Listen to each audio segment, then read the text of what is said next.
shouting on streams, tweeting, sending in letters, doing whatever, your ownership ain't changed. So therefore, I actually think standards mean nothing. I actually think you're wrong, Gunnar. Go on, mate. Go on. Okay, just I'm not here to wind people up, right? Like I'm not gonna Yes, ask you question are. all this shit. Yes, you are, Mo. Why are you here, Mo? That's exactly Look at his face. No, listen, being honest. I actually disagree with Terry and Oshi in something you said. You guys think that the owners, yes, in some windows, they don't purchase the players that you guys want. However, I'm looking at the last 2-3 windows for Spurs. And if I mention the names to you, guys, Doggy, one of the most sought left backs in Italy, and you guys got him. Romero was the literally defender of the year in Italy. Van de Ven, fantastic defender. Bentancur was playing for Juventus and he won the league with them. Kulusevski was arguably one of Sweden's best players, right? You're talking about Youngman's son. He's there for years and they keep renewing the contract. Bissouma was one of the times was stocked exactly like Caicedo, and you guys picked him up from Brighton. James Maddison was compared to the best players in the league, and your board went and got him. Vicario was one of the best goalkeepers in Italy, and you got him. It is not only about the board. The board sometimes provide tools. There is a problem about the mentality. It is not only about the transfer window. It's about how the board think. And I say that about Man United. When a player walks into Spurs dressing room, they don't only deal with the manager, they deal with the staff, the hierarchy. And I believe that no one transmits a message to everyone that this is a big club and we need to aim for trophies. I believe that is the problem at the club. Because if you look at your squad and your names, before they joined Spurs, everyone wanted this. Doggy was like, everyone wanted Doggy. Romero, Deji, and me and Deji did shows 2 years ago, and he's like, he's one of the best defenders in Italy. And we landed this guy. He knows Vicario, and all of you guys know Vicario. So my point is, we cannot just say it's the transfer window. It's a mentality issue at the club. And the problem is, the more it goes, your standards will go down, that the players that will join the club will be collecting paychecks and no one is demanding anything from them. When losing becomes a normality, this is what the club's downfall. That is the reality at the club. Don't sit me here and tell me, but the club didn't sign players. Well, you didn't succeed when you signed a lot of players. You didn't succeed last season, right? And you signed and you had a very good team. Injuries or not injuries, yes. But I'm sorry, guys. Am I watching Leicester City today lineup versus your lineup? By the way, even Richarlison, Arsenal wanted Richarlison. Barcelona wanted Richarlison from Everton, and Spurs landed the guy for £50 million. That should have been a marquee signing. It's all about the mentality. You look at your lineup today on paper at home, you should be fucking smashing Leicester. Yeah. Don't give me Ange, don't give me David, don't give me... On paper at home, I understand if you're playing Fulham away, you're playing Brentford, you're playing Leicester City at 3 wins. 3 wins. And you lost. So it is not... So see, I'm not here to wind people. I can sit here and what. The reality is you guys are going about the owners. The owners provide the players that should have been not 15.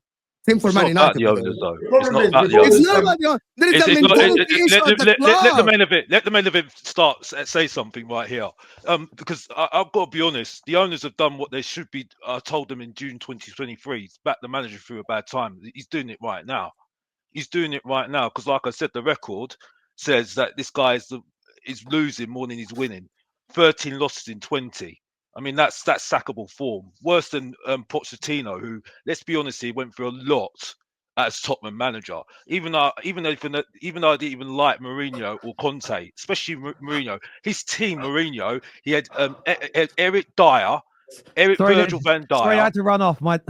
It's really stormy here, and the fence panel blew down of all our neighbours and neighbours. My dog was 4 houses down, running around in people's gardens, trying to jump in their fish pond. So I had to run and go get him because the winds blew the fences down. Anyway, sorry, back to you, Mr. Box Office. Yeah, Eric Dyer. I think it was Sanchez. I mean, he had Doherty. I mean, look at the defense we got. I mean, I'll give it to Mo, even though he ignores me. Don't get used to this, Mo. By the way, don't get used to this. He's making a good point. Doji, you should be using him more. He should have used Spence, who, by the way, everyone's saying, "Oh, he's playing really well because of Ange." No, he's not. No, he's not. He's playing well because he's sitting there saying, "You've ignored me for 6 months. You've ignored me for 6 months. So I'm going to stick it to you, bruv. I'm going to stick it to you. That's why." You know what I mean? Yeah, I mean the way that we play Bentancur's awful today, and that's why it's so embarrassing, so embarrassing. I'm saying I want Højbjerg back in my midfield when I was criticising the guy so much because I'm sorry that guy is awful. I'm seeing Berval, who, let's be honest here, right? He's a red card to be waiting for, because he needs experience, proper experience next to him, like a Locatelli. You know what I mean? Or like a Matt O'Reilly went to Brighton. You know what I mean? It's going to tell him just calm himself down. But I mean, he's doing better than bloody Bentancur. It's embarrassing. You know what I mean? We should have won this game. One of the things that I'm really worried about, and we are in relegation battle right now. I knew it after Arsenal because I said we need to start grinding out results. I'm seeing Leicester City grinding out results. We're not even doing that. And I'm even worried about my manager, who I'm telling you right now, I said on my channel, MrBoxOfficeTv, you should subscribe because the bad ass of YouTube's not even got started yet. Yeah? And by the way, Deji, that ticket for soca music, yeah, is available to you, bruv, if you want to go to it, you know, because you're not enjoying it right now. I'll tell you that for a fact. You know what I mean? But like, I'm sorry, the manager doesn't even realise we're in the relegation battle, the way he's talking. Well, the way we are playing is the way that he talks. Yeah, and Daniel Levy, you've got a decision to make right now, yeah? Because at the moment, I want a proper coaching. That's what we need, a coach. A coach that's going to make players better, because no one's got better. Because do not talk to me about Kulusevski, because Kulusevski's only gone in the middle where he's supposed to be, and that's it. He's not got better. He's not got better. And if we've got the evidence, look at him at Parma. Look at him in Parma when he was at Parma. I'm sorry, it's an absolute embarrassment, and I'm fuming. I'm fuming with this manager. I'm fuming with my team, and that's all I've got to say. Back to you, Terry. I'm absolutely fed up with this crap. Thank you, Mr. Box Office. Listen, I know you're emotional about it. I would be as well. I want to give a big shout out to our title sponsors today, Stocks FC. Get your 5 free stocks right now, plus go into the draw to win a PlayStation 5, courtesy of us here at the Terrace. But he wasn't playing in the Tottenham Leicester game, but this is one of my picks for you. This is someone you've got to go and look at if you're using Stocks FC, and it's man like Damsgaard. He's cheap, but he's efficient. He gets great reward points already, and he's already grown by 61%. 61% growth since his IPO went out and was available. He had another brilliant game again today for Brentford as they keep going up the lead. But Damsgaard is an absolutely brilliant pick indeed. And when you're on the website, one of the great pages to go to is this here, and it shows all the points that players got during games. And you can see over the weekend, Calafiori is up there, Guardiola, they obviously play very well. Bruno had a great one midweek. James Maddison actually got a lot of points this week when it comes to that game. If you look at the live matches or the games that are being played today, obviously these are the West Ham versus Aston Villa ones. So make sure you go and take a look. You get your 5 free stocks to begin with. Learn to drive them, whichever way around you got to do it. And it's absolutely brilliant platform. Load of fun as well. If you like fantasy, then honestly, it's a platform to use. So go and check out Stocks FC now and get yourselves signed up. And I've now caught my breath off my dog. Everyone was knocking on my door. And what's going on? And he's like 3 or 4 asses down running around other people's gardens because they all, I couldn't believe it. It's not our fault. The wind blew their fences down. And he doesn't understand the concept of no fence. Oh, anyway, just worried, didn't he? He's a big dog. Do you know what I mean? Something bad could happen. But no. Can I kind of just come in with what Mo was saying, right? Mo said, right, the owners have spent money and they bought those players. Fair enough. And I'm not saying I don't want Ange gone. I don't think he'll be able to survive this. I don't think any manager should survive this. And yes, he's doing a lot of stupid things that is frustrating me as well. But it's not the only, like you mentioned Udogie. He's been out for the last 2 months. He's mentioned Van de Ven, Romero. These players, yeah. Even Vicario has been out for the last, So they don't, like, just summer gone, Terry, they bought in who I would consider ready to go into the team, ready-made, who can make a difference. Is the 2 players they bought were Solanke and Odegaard.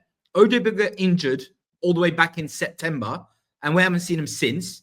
And then Solanke, yeah, he's played. I mean, Solanke, he played in his first game, ironically, against Leicester, our first game of the season. Then the guy got a knock, got injured, and he didn't even play for the next 2 games. Then he came back on our 4th game. Can I counteract your points? Because I'm sorry. Because listen, there's a lot of time. All I'm trying to say is we needed more than 2 players this summer. We needed more than 2 ready-made players this summer. Yeah, I want to All I'm counter this saying is- point because it's interesting you're saying that because a lot of people like me, that got absolute abuse even when Ange got started. Not When from I me. was on my start. No, I'm not talking about you. I'm not talking about you. A lot of people were abusing me. So, and a lot of people that I stream with that people know, right, got a lot of abuse because we said the summer was not good enough, right? We got in Archie Gray, we got in Bergvall. I did a video when they said, the ITK said, and even the defenders as well. We'll start talking about the midfield. When they said, we're really impressed with Archie Gray and Bergvall. We don't need any midfielders. As soon as I said that, I was like, you're having a laugh. You're having a laugh. And then the defenders were coming, and then they said, we don't need to block the pathway to Phillips, who we completely ignored last season, by the way, completely ignored last season when we were saying, why are you not playing Phillips for? Oh, he's not ready. And Vucevic, who, okay, looks good, but when he comes to the Premier League, let's see what happens. Yeah, we said we need the defenders because we said Romero was very lucky last season. We knew Van der Ven's handshake was going to tick. We all knew it. We saw it last season. Right, so we need the defenders to compete because what I don't like the word backup. I don't do backups anymore because if you want backups, go and get Sanchez go and get Eric Dyer back. Yeah, go and get Sissoko back. All those players back that we said were not good enough. We want players to compete. Unfortunately, Ange has not managed the squad better. I'm seeing Bournemouth with 10 injuries. 10 injuries. Right, I don't care whether or not playing Europe. They're a small team, 10 injuries, and they're managing it. And look where they are at the moment. It's a great, Look where they are at the We moment. play great 3 games a point. week. Great point you raised there. I will come back to what we've got super chats to get to.